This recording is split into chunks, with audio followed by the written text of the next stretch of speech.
Alright guys, so finally got a chance to get on the Audi again. Been moving some stuff around. I was going to change the spark plugs.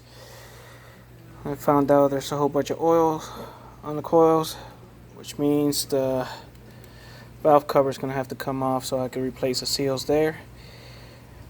That's going to be a pain.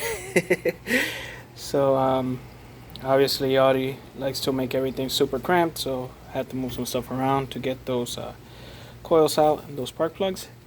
It just so happened to be leaking on both sides, so I guess we'll be changing those too. So it's turning out to be a little bit more work than we had anticipated, but that's fine.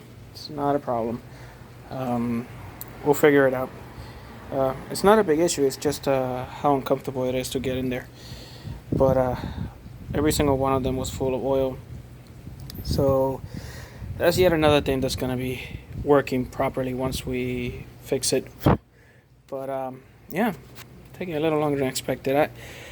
I just haven't really had a chance to jump in there and get to work on it, but now I will, hopefully. So gotta go get that valve cover gasket and cover it up. Oh, these I had them covered. I know you're gonna complain, oh, fuel lines not covered. I had those covered. It's just I'm working on this and I took everything out. But anyways, that's where we're at. We'll see where it goes. Hopefully they have the gasket and I can show you guys that replacement of it and stuff. Anyways, thanks for watching, guys. We'll carry on.